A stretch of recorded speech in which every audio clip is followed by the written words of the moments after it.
of the Ryu family has gone, and it works. Leon stops. He glances back at Tyson.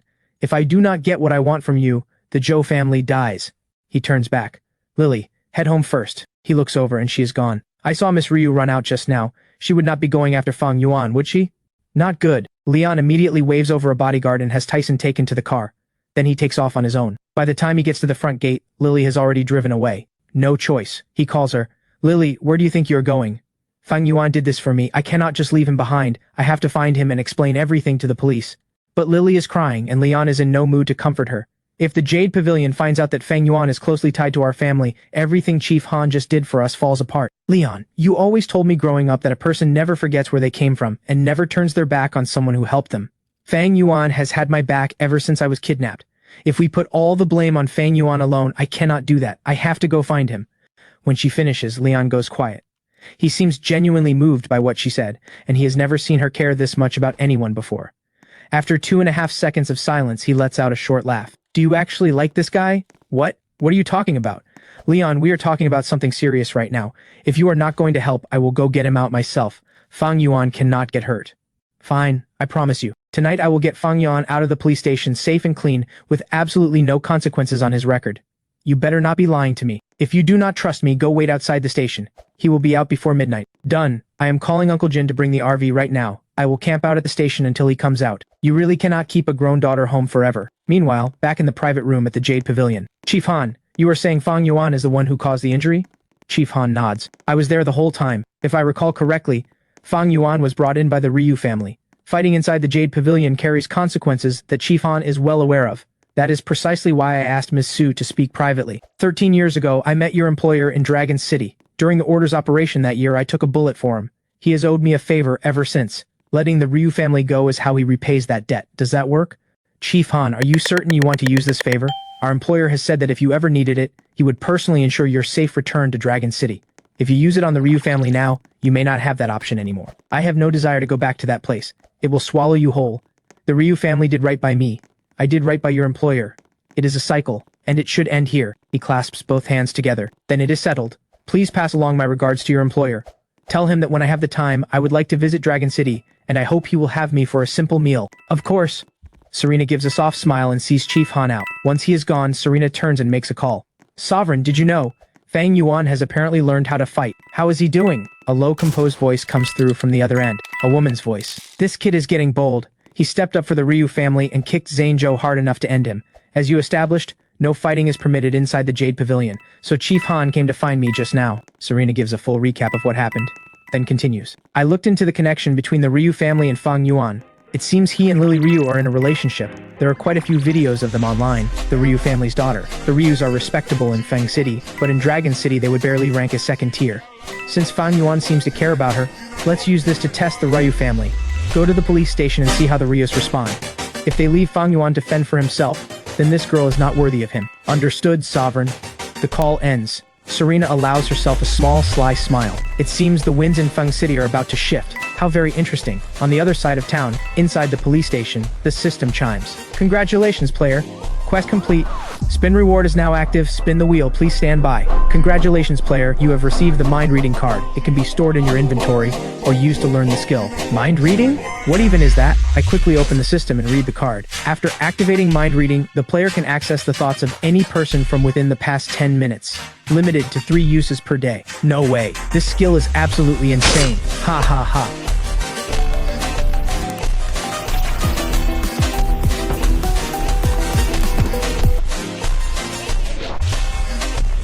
At midnight, I witness a body being dumped from my balcony. I collapse to the floor in terror and knock over the flower pot beside me. The killer looks up. His pale face turns toward the building. He starts counting. 6, 5, 4, 3, 2. At 2, he cracks his neck. He drags his sledgehammer dripping blood and walks straight toward our building. I clamp my hand over my mouth. I am 7 years old. I am about to scream. Then 2 hands slam over my face from behind. Ray, not a sound. Maya presses a finger to her lips. She tiptoes to the security door and locks it. Then she calls Marcus, her husband, a detective. No answer. She dials the emergency line. Dispatch? This is Unit 202, Building 2, Guangming Textile Mill Complex. My brother and I just watched someone get killed downstairs. The killer saw us. The operator tells her to stay calm. A patrol car will arrive within 5 minutes. Maya forces herself to breathe. She drags the heavy dining table against the door. Then she grips her sewing shears in one hand and pulls me tight behind her with the other. Don't be scared, Ray. I'm here. Once the police and Marcus come, we'll be safe. She tells me not to be scared, but her whole body is shaking. The door lock rattles, violent, relentless. Maya calls Marcus again. Busy tone. Outside, the killer snaps. He's done waiting. A single dull boom. One swing of the sledgehammer, the steel door and its frame buckle inward. It happens in a blink. He bursts through the door like an animal. He kicks the dining table aside, sends Maya flying with one kick, then raises the sledgehammer and brings it down. Maya crumples into a pool of blood. He turns toward me. Then, Maya's eyes fly open. She lets out a raw scream and surges up with impossible strength. She lunges at his thigh and drives the sewing shears in deep. Run! The killer roars in pain and rage. He hammers the sledgehammer into Maya's back. Once, twice, 3 times. Maya bites down on his pant leg and never lets go. Not even when she breathes her last. The noise wakes the whole building. Sirens wail from down the street. The killer yanks out the shears. He vaults through the window and disappears into the dark. He stays gone for 10 years. I survive. But the price is a permanent disability I carry for life. When we are rushed to the hospital, Marcus finally arrives, fresh off an arrest operation. When he sees Maya in the morgue, he drops to his knees. He can't even cry. As I'm wheeled out of surgery, blood soaking through my bandages, I look at Marcus, still on the edge of collapse, and I ask him, Marcus, why didn't you pick up? If you had answered, would Maya still be alive? I don't know it then. But that one desperate question poisons him like nothing else could. It traps him forever in that bloody rainy night. His hair turns white overnight. He kneels before Maya's portrait night after night, slapping himself across the face. Why didn't you pick up? Why was your phone on silent? By the time I leave the hospital, he has made up his mind. The first thing he does is quit the police force, the job he was most proud of.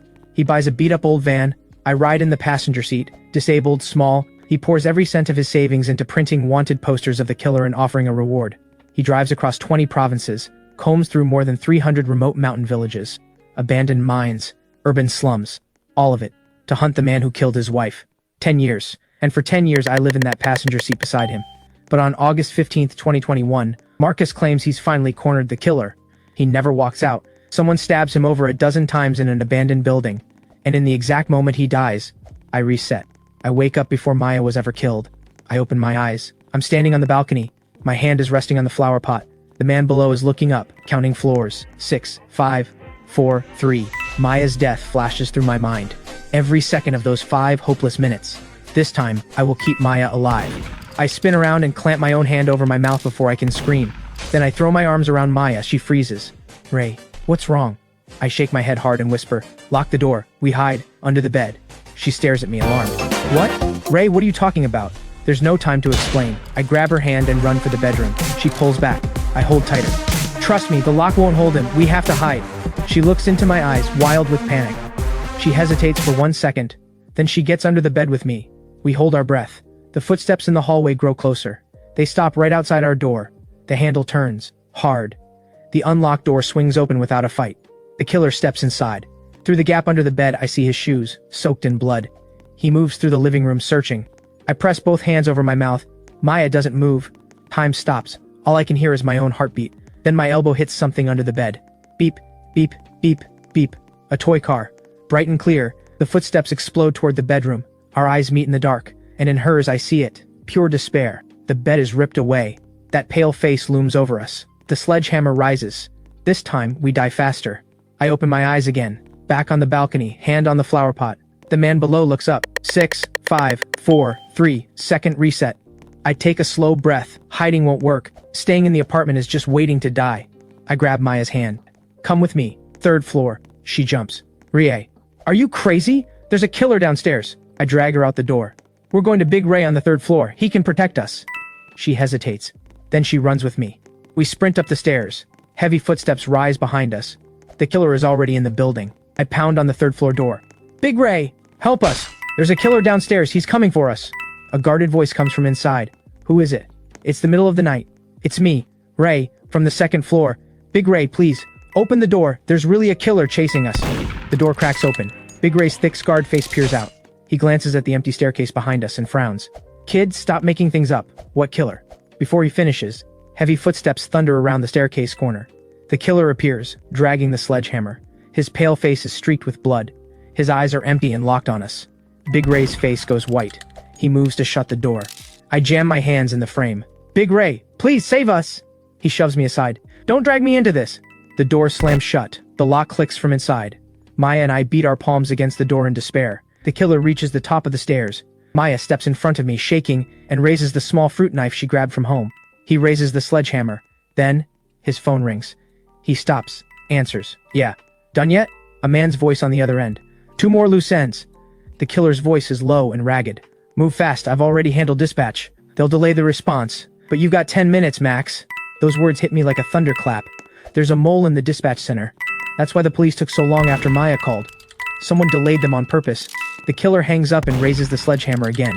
Maya charges at him. One blow sends her crashing to the floor. I try to run. My legs give out. I can only watch the sledgehammer fall. As everything fades, I burn one sentence into my mind. There's a mole in dispatch. Calling for help is useless. I open my eyes. Third reset. Same balcony, same flower pot. The man below starts counting. 6, 5, 4, 3. This time I know what to do. I pull Maya into the living room. I head straight for the breaker box. Ray, what are you doing? I yank the main switch. The entire building goes dark. We hide in the stairwell. Stay close. I pull Maya into the corner of the landing between the 2nd and 3rd floors. Footsteps ring through the darkness, eager, searching. But he can't find us. He gropes through the hallway blind. Seconds crawl by. Then, sirens far away but getting closer. The killer curses under his breath and bolts through the fire exit. Maya and I collapse on the floor, barely alive. A flashlight beam sweeps toward us. A young officer in uniform climbs the stairs. You two okay? Maya is crying. Officer, the killer escaped through the fire exit. Go after him, please. The officer nods and walks toward us. Then he pulls out his gun and aims it at Maya's head. Bang. Maya falls into a pool of blood. I stare at the officer, paralyzed. He turns the gun on me. Cold, calm. You saw something you shouldn't have. So you die. Before the shot, I catch the name on his badge. This officer, he was in the 1st unit dispatched by the center. He is the mole. 4th reset. The man below is counting again. My hand is trembling. Not from fear, from rage. 3 deaths have made one thing crystal clear. Outside help has been cut off. There's a mole in dispatch. The officers they send are accomplices. Waiting for the police means waiting to die. I have to end this inside this building, on my own. Maya notices something is wrong. Ray, what's wrong? I turn to face her. What if I told you I know exactly what's going to happen next? Would you believe me? She blinks. What do you mean? I take a breath. No time to explain. Go to the kitchen, get the heaviest cleaver we have. The heavier the better. Then get every bottle of cooking oil in this apartment and pour it all over the doorway and the staircase. Move fast. My tone stops. Rai, what is going on with you? I grab her hand. Please, trust me. Calling the police won't work this time. There's a dirty cop. He'll come here to silence us. We have to save ourselves. She looks into my eyes and sees something no 7-year-old should ever carry. Despair, madness, certainty. Trembling, she nods. Okay, we move fast. Maya grabs the heaviest cleaver and 2 bottles of cooking oil. I sweep through the living room and gather everything that can be used as a weapon, and pile it all by the door. A vase, an iron candle holder, and the pliers our father left behind. Maya pours oil across the doorway floor. More, I tell her. Not enough. Get some on the stairs, too. As much as possible. Maya runs out with the bottle. She's still pouring when the killer reaches the 2nd floor. He sees her. Maya's hand jerks in shock. The bottle hits the floor. Oil spreads everywhere. She turns to run. Her foot slips, and she goes down hard on the stairs. The killer strides toward her, each step landing in oil, but his weight and power don't waver. I burst out of the apartment, pliers in hand. Maya, get back! She scrambles up, but the killer is already on top of her. The moment the sledgehammer drops, I hurl the pliers with everything I have. They crack against his wrist. The sledgehammer veers off and slams into the stair railing with a piercing clang. Maya rolls clear. She crawls back toward our door. The killer fixes his eyes on me, and for the first time, something moves behind them. Animal fury. He charges through the oil toward us. We retreat inside and try to slam the door. He kicks it open. The moment he crosses the threshold, his foot hits the oil and he crashes to the floor. I smash the vase against his head. Maya drives the cleaver down toward his arm. It's not enough. He catches Maya's wrist. He twists. The cleaver clatters to the floor. He swings the sledgehammer into Maya's chest. Maya goes down. I lunge toward her and get kicked across the room. I hit the wall. My ribs scream with pain. My vision goes dark at the edges. The killer walks toward me and raises the sledgehammer. With the last of my strength, I ask, "Who are you? Why are you killing us?" He doesn't answer. The sledgehammer falls. As I fade out, one thought burns through. Just Maya and me. We can't beat him. I need backup. Someone in this building who can actually fight. Big Ray on the 3rd floor is out. He only looks out for himself. But on the 5th floor, there's someone else, a veteran. They say he fought in the border war. Fifth reset. Balcony. Flower pot. The killer counting floors below. This time, I'm going to find the veteran. I pull Maya out the door and run straight up to the 5th floor. She's breathless. Where are we going? Someone who can save us. I reach the 5th floor door and pound on it. An old, sharp voice from inside. Who's there? I take a breath. I call out a name I read in Marcus's case files during 10 years of hunting. Mr. Victor, it's Rai from the 2nd floor. Please, help us. Save us, for little Jay's sake. Mr. Victor, are you there? Silence from inside. Little Jay, the name of the veteran's grandson, the boy who died too young. The door yanks open. Victor stands in the doorway. His clouded eyes lock onto me. How do you know that name? I'm gasping. His nickname was JJ. When he was 5, his favorite thing in the world was the braised pork you made him. He said he wanted to be a soldier when he grew up. Victor's hands begin to shake. Who are you? No time. Heavy footsteps echo from below. He's coming up. Mr. Victor, there's a killer in this building. Little Jay is watching from above. He wants his grandfather to save us. Victor's eyes go red. He turns, walks inside, and comes back gripping a worn, rust-spotted hunting knife. Get inside. Lock the door. Maya starts to speak. I grab Victor's arm. Be careful. He says nothing. He stands at the top of the staircase, hunting knife in hand, spine perfectly straight. The killer rounds the corner, dragging the sledgehammer. He stops when he sees Victor. Victor's voice is ice. Put it down, son. I served 20 years. I'd rather not spill any more blood on these old bones. The killer says nothing. He swings. Victor sidesteps. The hunting knife slashes across the killer's arm. Blood sprays. The killer staggers back. His eyes go darker. They fight in the narrow hallway. Tight, brutal. Victor is old, but his instincts are razor sharp. Every cut lands exactly where it hurts most. The killer has raw power, but the tight space boxes him in. The sledgehammer swings wild. Victor dodges every one. Through the door crack, I watch. Hope flickers inside me. Victor is genuinely strong. He might actually win. Then, rapid footsteps from below. A flashlight beam sweeps upward. A voice shouts, "Police! Everyone put down your weapons!" It's the dirty cop. Victor hears the word police. Instinct makes him glance back. Just 1 second of distraction. The sledgehammer crashes into Victor's shoulder. He grunts and stumbles. Officer Liu climbs the stairs, gun raised. He takes in the scene. The blood-soaked killer, the old man with a knife. Without hesitation, he pulls the trigger. Bang! The bullet hits Victor in the back. He turns to look at the officer in disbelief. I'm a veteran. I was protecting these children. Officer Liu smirks. Armed assault. Refused to disarm. I acted within the law. Victor crashes to the ground. The hunting knife clatters away. The killer charges straight for the 5th floor door. One swing shatters the lock. Maya screams and pulls me behind her. The killer walks in. The sledgehammer rises. Maya closes her eyes. The hammer falls, and Maya drops into a pool of blood. She doesn't move again. The killer turns to me. I stare at Maya's body. I can't stop the tears. Outside the door, Officer Liu speaks to the killer. Hurry it up. This has gotten too loud. We pull out now. The killer nods and raises the sledgehammer. I stare at him, burning every detail into my mind. The wound on his leg, the exact angle where Victor's knife hit his arm, the way he loads his weight before every swing. The sledgehammer falls. Darkness takes me again, but this time I hold on to something. The words Officer Liu said. Hurry it up. Too loud. Pull out now. They have code words. A way to signal each other. 6th reset. This is the last one. I can feel it. I have enough. The killer's weak points, the mole's identity, Victor's true capability. But Victor alone isn't enough. I need more time. I need Marcus to get here. Every time Maya called Marcus before, all she got was a busy tone. He was on an arrest operation. His phone was on silent. A regular call won't reach him. But there's one number that will. The precinct emergency line. It can break directly into the police radio emergency channel. I pull Maya inside. Don't lock the door. Come with me. Fire exit on the 2nd floor. She freezes. I grab a roll of wire from the toolbox. Running, I explain. We're going to trap him downstairs. Buy ourselves time. We reach the 2nd floor. Fire exit. I wrap the wire around the door handle again and again, binding it tight to the fire hydrant bolted to the wall. Maya pulls the wire taut. Right. Will this actually work? I clench my teeth and keep rapping. Every minute we buy counts. Now go home. Use the landline. Call the precinct emergency line. Tell them you need to reach Marcus's squad on the emergency radio channel. Emergency channel. Maya stares at me. How do you know any of this? No time. Heavy footsteps echo from below. Go. We run back to the apartment. Maya's hands shake as she dials. 3 rings. Someone picks up. A firm male voice. City Precinct Command. State your badge number. Maya panics. I'm not an officer. I'm the wife of Detective Marcus Lee. My name is Maya. Something terrible is happening. There's a killer trying to murder us. Please connect me to my husband's radio. A pause on the line. Do you understand this is an emergency-only line? Misuse is a criminal offense. Maya breaks into tears. I know. But my husband's phone won't go through. The killer is about to break down our door. Please. We're at Unit 202, Building 2, Guangming Textile Mill Complex. Please save us. Maybe it's the raw despair in her voice. The operator gives in. Hold on, I'll connect you. A few seconds pass. Static crackles through the radio. Then Marcus's voice, urgent, confused. Maya, is that you? What happened? The moment Maya hears him, she completely breaks. Marcus, there's a killer after us. He's going to kill me and Ray. Come back. Please come back. Please. Marcus's voice sharpens immediately. Is the door locked? Then, a massive crash from the fire exit. The killer is hammering the fire door. I grab the radio. Marcus, we're in the apartment. The wire won't hold long. Move fast. Marcus sounds stunned. Hold on.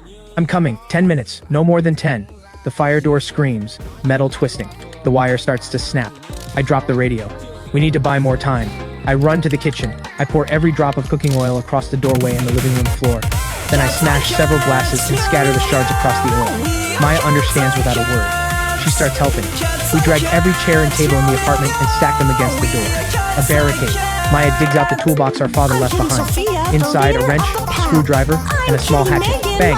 The fire door finally gives. The killer drags the sledgehammer into the hallway. He spots our open door. He doesn't hesitate. He charges straight in. The moment his foot crosses the threshold, he hits the oil and broken glass. He loses his footing. His massive body crashes to the floor. The sledgehammer flies from his grip. I slam the wrench into his head. Maya raises the hatchet, but he's fast. He grabs my wrist and hurls me across the room. I slam into the wall. Maya's hatchet catches his shoulder, but only tears fabric, no real damage. He drives his fist into Maya's face. She hits the ground, blood at the corner of her mouth. The killer moves to grab the sledgehammer, and from the third floor noise erupts. Big Ray has been jolted awake. He opens his door, leans out to look down. What on earth is going on down there? It's the middle of the night. How is anyone supposed to sleep? The killer glances up. Big Ray sees him, drenched in blood, and his face drained white. He moves to shut the door. Too late. The killer's attention shifts. He drags the sledgehammer and heads upstairs. I pull Maya up. We're going to Victor's, 5th floor, now. We stumble up the stairs. Behind us, Big Ray screams and the sounds of a struggle. I know Big Ray won't last, but it buys us a few more minutes. I knock on Victor's door. Mr. Victor, it's me. Ri. The door opens. Victor takes one look at us, battered, breathless. He hears the chaos below. He already understands. He turns and comes back with a hunting knife. Get inside, back room. I shake my head. This time is different. There's a dirty cop. He'll shoot you from behind. You have to be ready. Victor stares at me, thrown off. Who are you, kid? I don't answer. More footsteps from below, and this time, it's not just the killer. Officer Liu is with him. 2 sets of footsteps in the stairwell, one heavy, one light. The killer comes up from the 3rd floor, covered in blood. Big Ray has been dealt with. From below, Officer Liu climbs slowly with his flashlight. Gun in hand. Victor stands at the top of the staircase and tightens his grip on the hunting knife. I pull Maya behind him and whisper, Mr. Victor, the one in uniform is the most dangerous. He'll shoot the moment you look away. Victor doesn't turn, just nods. I heard you. The killer reaches the 5th floor first. He sees the hunting knife. Something flickers in his eyes. Caution. They face each other. Neither moves. Then Officer Liu arrives, gun and flashlight raised. He reads the scene and puts on his most professional face. Nobody move. Sir, put down the weapon. I'm a police officer. Victor's voice is flat and cold. This man is a killer. I'm protecting these children. Officer Liu steps closer. I understand, but holding a knife in a standoff is also illegal. Let me handle this. Victor hesitates. The instincts of a career soldier pulling him toward obedience. I see his grip on the knife loosen. Mr. Victor, don't trust him. He's working with the killer. Officer Liu's expression snaps. Kid, shut your mouth. I point straight at him. Your name is Liu. Badge number 0025143. You were sent by dispatch to silence us. You have a code. The killer called you. Officer Liu's eyes go cold and flat. You know too much, kid. He drops the act, raises his gun at Victor's back. Victor heard me. He's ready. The moment the trigger pulls, he twists sideways. The bullet grazes his shoulder and punches into the wall. Victor rolls and slashes the hunting knife across Officer Liu's wrist. Officer Liu screams. The gun hits the floor. The killer seizes the moment and swings the sledgehammer at Victor. No time to dodge. Victor blocks with the knife. The force of the blow numbs his entire hand. All 3 are fighting now. Victor against 2. He's losing ground. Officer Liu clutches his bleeding wrist and draws a backup gun, aiming at Victor. I spot the drop gun on the floor. Without thinking, I dive for it. It's heavy. I hold it with both hands and aim at Officer Liu. Don't move. Everyone freezes. Officer Liu lets out a cold laugh. A little kid. Do you even know how to shoot? I don't, but my hand is trembling. My finger is on the trigger. Maya starts toward me to grab the gun. Stay back! Then, rapid footsteps from below. A police radio crackles. Squad 3 on site, moving up. Marcus, he's here, and he brought backup. Officer Liu's face goes pale. He glances at the killer. Pull out! The killer turns for the fire exit. Victor launches himself forward with everything he has left. The hunting knife drives into the killer's thigh. The killer screams and brings the sledgehammer down on Victor's chest. Victor coughs up blood and collapses. In the chaos, Officer Lou raises his gun at me. "You ruined everything, you little..." The shot fires, but it misses. Maya throws herself in front of me. The bullet hits her shoulder. She falls into my arms. Blood soaks through her clothes. My eyes go red. I raise the gun, aim at Officer Lou. I pull the trigger. The recoil knocks me off my feet. The shot goes wide, just clips his ear, but it rattles him enough. He turns and flees with the killer toward the fire exit. Marcus charges up to the 5th floor with 3 officers. He sees the blood. He sees Maya on the ground. The color drains from his face. Maya's voice is faint. "Marcus? I'm okay. Go after them." They went through the fire exit. Marcus leaves 2 officers with us and takes the 3rd after them. He's gone. I hold Maya and stare at the wound in her shoulder. Tears won't stop coming. "I'm sorry, this is my fault." She touches my head. "You fool, I'm okay. You saved us." Victor lies on the floor. His chest is caved in. His breathing is barely a whisper. I crawl to him and take his hand. "Mr. Victor, don't go. The ambulance is coming." He looks at me, a faint smile. "You're brave, kid. If little Jay were still here, he'd be about your age." His hand goes slack. His head tilts to the side. He's gone. I kneel beside him. Guilt and rage fill every part of me. This time I saved Maya, but Victor is still dead, and the killer and Officer Lou are gone. Marcus and his officer vanish into the fire exit. I pull free from the officer watching over us. I follow. He tries to stop me. I know where they're going. I've seen the killer's escape route. It's not a lie. In my past life, Marcus hunted him for 10 years. I sat in that passenger seat and read through those files more times than I can count. Beneath this building, an abandoned underground shelter. It runs all the way to the old train station, 3 kilometers out. I run into the fire exit stairwell. Marcus stands at a junction trying to decide. Up or down? I'm gasping. Down. The basement has a tunnel. It goes to the old train station. Marcus looks at me for 1 second. No questions. He charges down toward the basement. I follow at the back, still gripping the gun I picked up. The basement is pitch black. Marcus switches on his flashlight. The beam catches damp stone walls. Ahead, rapid footsteps. The killer and Officer Lou are running. Marcus raises his gun. "Stop! Another step and I shoot!" Their answer is a gunshot. The bullet bites into the wall beside Marcus. He fires back immediately. Gunfire in the narrow basement is deafening. We push into the tunnel. It's even darker in here. Only the flashlight beam moves through the black. Then, a scream from ahead. One of the officers hits something underfoot. He plunges into an abandoned ventilation shaft. Marcus stops. From the shaft below, a pained groan. "Zhao, my leg is broken. Go. Don't wait for me." Marcus grits his teeth and keeps moving. Just him and 1 remaining officer now. And me. The tunnel narrows. We have to crouch as we run. The footsteps ahead go silent. Marcus throws up his fist. "Stop. They might be waiting for us." Before he finishes, a shape explodes out of the dark. The killer. He swings the sledgehammer at Marcus. No time to shoot. Marcus uses the flashlight to block. It shatters. Total darkness. I hear Marcus grunt. Fists. Impact. Struggling. Switch on my phone's flashlight. The weak beam lights up the scene. Marcus is pinned beneath the killer. The sledgehammer rises above him. The other officer lunges to help, and Officer Lou grabs him from behind. They grapple. I raise the gun at the killer, but my hands are shaking violently. I'm afraid of hitting Marcus. Then, I remember. Victor's fight. My past life. The exact spot where Victor's knife went in. The killer's weak point. An old injury behind his right knee. I adjust my aim. Right leg. I pull the trigger. The bullet hits the knee. The killer screams. The sledgehammer swings wide. Marcus drives his fist up into the killer's jaw and flips him over, pinning him down. Across the tunnel, Officer Lou draws a knife. He drives it into the officer's stomach. The man cries out and goes down. Officer Lou spins and runs. Marcus fires, but the killer bucks and slams his arm sideways. The shot misses. Officer Lou vanishes into the dark. Marcus tries to give chase, but the killer locks both arms around his legs. Marcus hammers his fist into the killer's face again and again. "Who are you? Why are you killing people?" The killer spits blood. "I'm just hired help." His voice is raw. "The one who actually wants you dead, that's someone else." Marcus goes still. "Who?" The killer smiles through the blood. "You think catching me ends this? This is just the beginning. They won't let those 2 kids walk away. Because what those kids saw that night, it wasn't just a killing." He doesn't finish. A gunshot cracks through the dark. The killer's head snaps back. He drops. Marcus spins around. Officer Lou stands in the darkness. His gun is still smoking. "He talked too much," Lou says flatly. Marcus raises his gun. But Officer Lou is faster. He fires. The bullet takes Marcus in the shoulder. He goes down. His gun skids away. Officer Lou steps forward. He presses his barrel to Marcus's head. "Marcus Lee, you should have stayed out of this." I raise my gun. "Get away from him." Officer Lou turns. He smiles when he sees me. "Kid, you got any bullets left?" I pull the trigger. Click. Empty. Officer Lou laughs.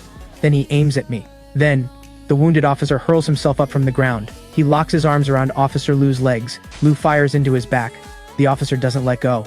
Marcus lunges forward and rips the gun away. They crash together. I run in and slam the empty gun against Officer Liu's head. Marcus lands the final punch. Officer Liu goes limp. Marcus claps the handcuffs on him. We collapse to the floor. He presses his hand against his shoulder wound and stares at the killer's body. Damn it! He never said who's behind this. I stare at the killer's wide-open eyes. A chill moves through me. What he said, what those kids saw that night wasn't just a killing. Then what was it? I force myself back to that rainy night. What did I actually see from the balcony? Besides the body being dumped, a flash hits me. A black car parked below. Someone sitting inside. Someone I think I've seen before. Then a sharp wave of dizziness tears through me. My chest seizes. Everything warps. I snap awake. Back on the balcony. Hand on the flower pot. The man below looks up. 6, 5, 4, 3. But this time is different. There's something new in my mind. That black car. The blurred shape of the person inside. I have to see his face clearly. Because he's the one truly behind all of this.